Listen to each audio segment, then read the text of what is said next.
According to the minister, he directed that they should make sure that the fee is uniform for both NECO and WAEC. That is 50,000 or 82% increase at once. I don't know, because I mean, we talk about, you know, democracy in Nigeria, we talk about, you know, filling the pulse of the people. I don't know why that decision was taken at once. 82%. Yes, private schools pay more, but then how many? If you check the percentage of students in public schools and try to compare with the ones we have in private school, you discover that we have more students in the public schools. And someone even said online, and it caught my attention, that in a situation like this, would the federal government now come out to say, okay, we want to start a loan scheme for students in secondary school as well, because we have it for the for people in the university and the polytechnic, and then they tend to get loan from that from the federal government, and then we hope to pay back later. So we cannot continue to create difficult situations for the people. Yes, there are other things to look at when it comes to WAEC and NECO. You know, talk about certain subjects. Some persons are saying, I listened to one of my mentors a few years back, and he said some of the subjects that students still go through in secondary school, it should be stopped, and then they should introduce more subjects. And then beyond that, certain parents protested last year. Why? Because of the late night exams. Because when I wrote WAEC, I don't think I wrote any exam beyond 6 p.m. And then I found out that parents will have to go to the center. They will have to wait outside past 7 to 8. People are still writing the exam. These are the areas to look at. Beyond increasing the fee of the student, let's talk about their safety first. Good morning to you. Good morning. This morning. Yeah, I think the bone of contention this morning, well, we would say the feast on the table of reasoning. This one, it's about education, and I think it's at the heart of governance, and it's also something every other person in the country should speak to, because it's something that will build the nation. It's something that would help the nation to move forward. And of course, we have to talk about it. And maybe just to add to the point that, of course, there are certain issues. One is that this speaks to the United Nations Sustainable Development Goal Agenda 4, which is quality education. And of course, it's a requirement. It's necessary for any nation that is seeking long-term growth. And that's one. But the unfortunate issue is the United Nations tally that we have, the UNESCO data that we have of the out-of-school children, about 18.1, depending on what you're citing. And that seems to be a problem. So if you have the bulk of the Nigerian youth as we speak is filled with young minds, like youth have the highest population. And so if the youth that are supposed to have the highest population don't get adequate education, how do you intend not to encourage what they call Olodo uprising? I mean, it's going to be a conversation maybe much later after now. I know we're still joking about it, but someday somehow the scale of intelligence, the scale of education can be eroded almost completely. Then an average person you speak to would not have the quality of mind to have a feast of reason, would not have the cognitive capacity to engage in critical conversations that can drive the nation forward. And that seems to be unfortunate. I hate to call it a prophecy, but it's a wrong prophecy, but I hope it doesn't happen. But then the conversation is around candidates paying more, as federal government approves 82% hike in WAEC and NECO exam fees. But just a breakdown of that is that the federal government has approved a new fee of 50,000 naira per candidate for WAEC and NECO SSCA, effective from 2027 examination cycle. Now, for 2026, just a brief into that, the current rate as we speak is WAEC is 27,000 naira for a candidate, while NECO is 22,250 naira for NECO candidate. Now, that's roughly an 82% jump from the 2026 WAEC rate. So the question would be, why 82%, right? And I think I was checking into the body of the story, and I was trying to look out for why they said this should happen, but I'm not sure I've found so many reasons. But I've also brought out a way to see, okay, so how do we say this at a time when people are currently faced with hardship and a lot of insecurity? What do we say about this? Then I discovered, now, this is a development, but it will only be a development if certain things are in place. For example, if it has to be that they are improving the standard of the education in terms of the examination in this wise, if there's going to be an upward improvement as to what is likely to happen, the experience, the lived experience of an average student that is going to partake in the exam, and then maybe the consequentiality of these examinations when you talk about standard practice, when you talk about global relevant and all of that. So we have to say, so I was trying to look out for examinations that are quite expensive. And I know for one, the standard of Cambridge exam, for example, is very high. I know some, I think about $150 is what you would have to pay to get a Cambridge exam done. But then anyway, I'm looking out for, if you want this to be a standardized system where it can compete globally, I love that. While that is a development, there are other issues that we must also concern ourselves with. Can states or can parents and guardians, can they pay this much? We also know of states like Taraba State, for example, who pay for a good number of their students because they do not have capacity.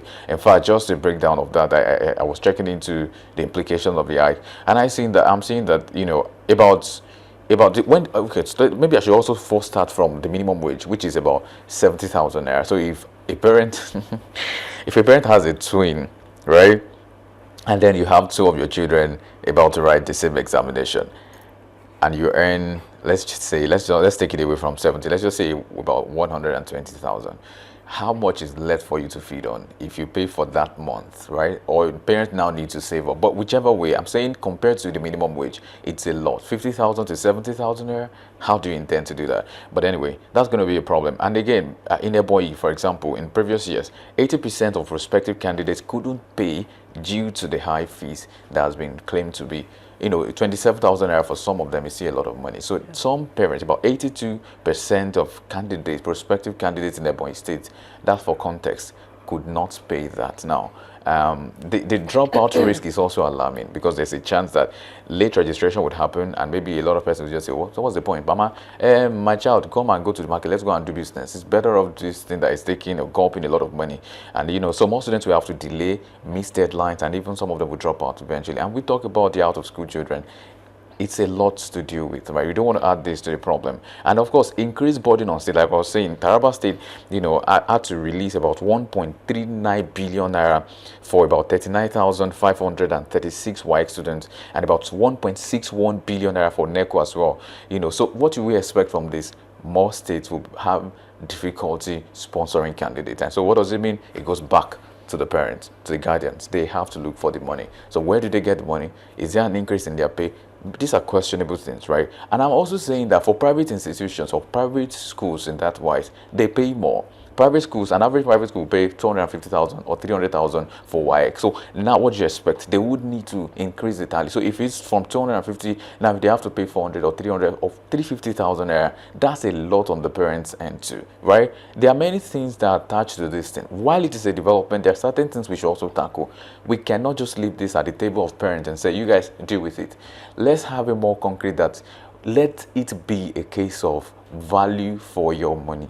What if I am paying 50,000 naira to write WAEC? Let it be a standard WAEC. Let it be void of malpractice. Let it be void of insecurity. Let it be. We've seen cases recently where students had to write examination inside a place where, you know, it's just one light bulb that is, you know, giving light, and then you wonder what is this? They're even writing late into the night because someone could not bring the papers to the center immediately. And so there's a lot of things they might want to fix. Why? I'm saying it's a good one. It's a development if it measure up to the standard of global practice or standard practice or global education standard across the world. And so that's a good one. But can we also tackle the issue of inflation, the issue of minimum wage and some other things for parents to also have a breathing edge over this development?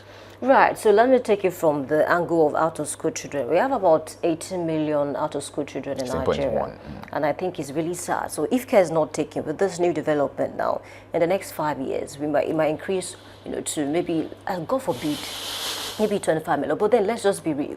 Because at the end of the day, I remember many years ago, 10, 15 years ago, a lot of persons could not afford to pay. And then the amount was not even up to date at that time. And then because I love to surf the internet, just to feel the pulse of the people. Beyond the fact that it's fun, I think it helps me understand the job, you know. And then I found out that a lot of Nigerians are not taking this well.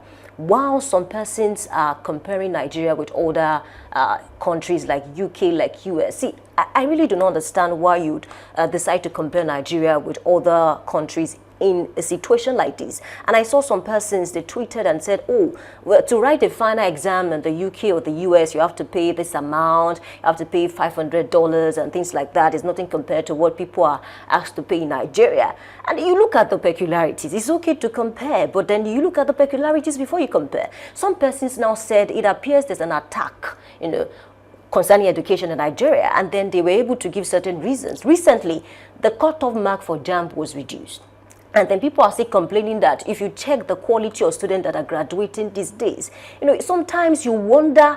There was a time the lecturer was asking a student in class, underlevel student, what secondary school did you even attend? Because, I mean, for you to still have this kind of mentality and deal with issues like this, these are the problems. Because if the foundation is faulty, there's no way you cannot escape certain consequences in life. And then talking about out-of-school children, if care is not taken, the number might go up. And then when I read the report, I found out that according to the leadership of NECO and WAEC, they said they had a meeting with the Minister of Education, I think March 31st this year. And then according to the minister, he directed that they should make sure that the fee is uniform for both NECO and WAEC. That is 50,000 or 82% increase at once. I don't know, because I mean, we talk about democracy in Nigeria, we talk about filling the pulse of the people. I don't know why that decision was taken at once. 82%. Yes, private schools pay more, but then how many? If you check the percentage of students in public schools and try to compare with the ones we have in private school, you discover that we have more students in the public schools.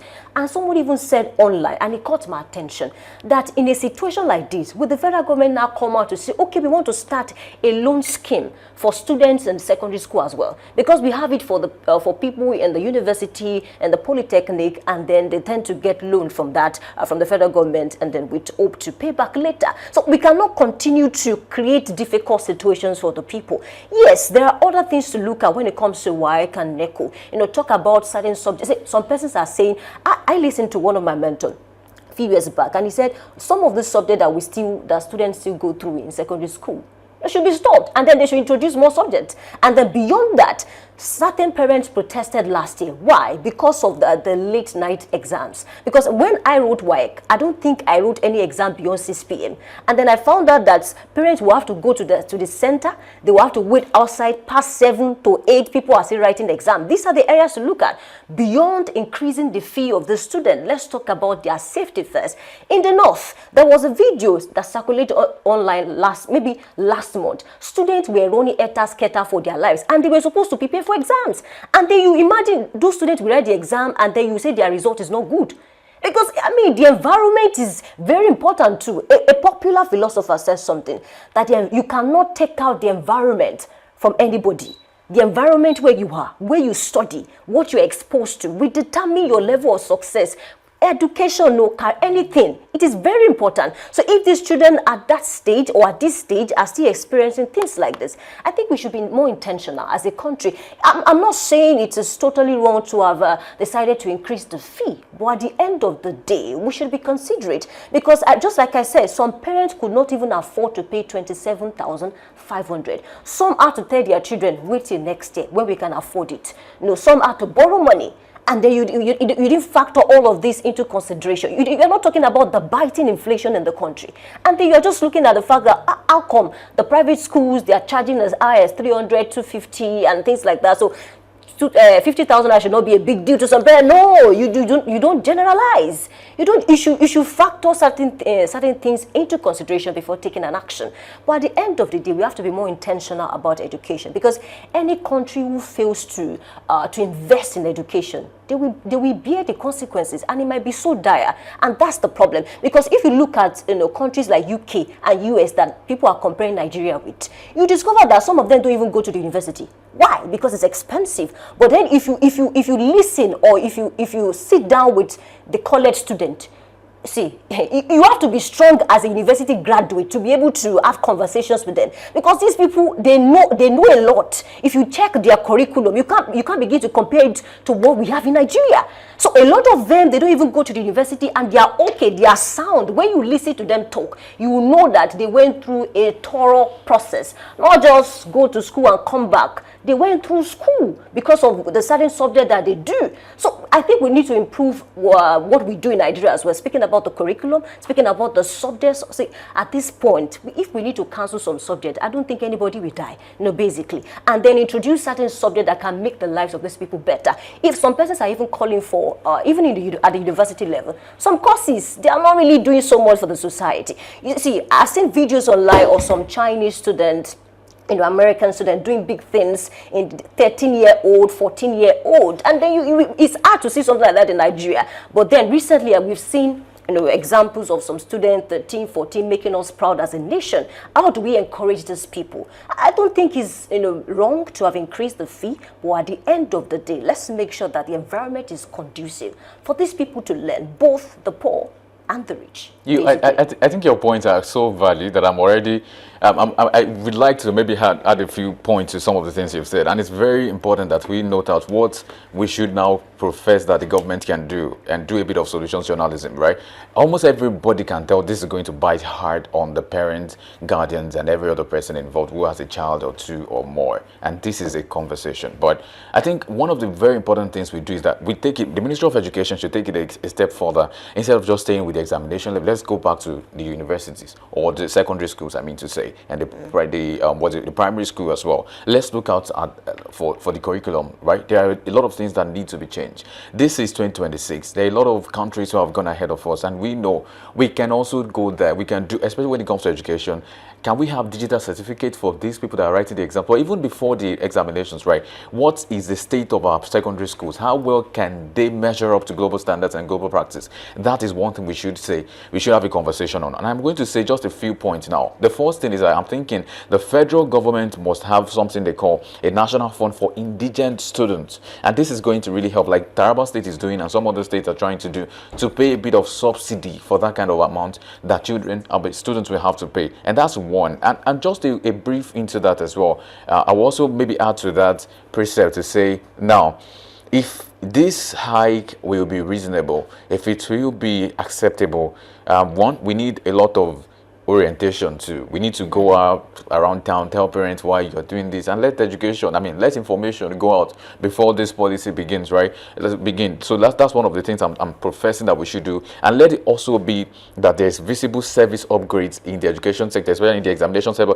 Let CBT results come out, let it be fast, let it be clear. Let us have digital certificates for some of them who would like to have it on their mail and then send to universities or institutions they want to apply to. I think let's upgrade the system, let's optimize the system, and let's go a step further. That's one. Two, financial safety net, right? We should also have that as state and federal government subsidies for low-income schools, right? Let's have funds for these things. Let's subsidize for some of the students that might not be able to pay. And most importantly, full transparency on how the 50,000 naira is going to be used, right? You don't want to collect money from it without telling me what the purpose of it, because I mean it's a no-brainer. People say, and a very wise man, Dr. Masmuru, once said that if the essence of a thing is not known, then abuse is inevitable. So let's know why you're calling for 50,000 naira, and let it be clear as to how you intend to spend every dime. Yeah, I think I should also add that because of the new implementations that they are planning for 2027, they will definitely need more funds. At the end of the day, that's why they decided to increase the fee.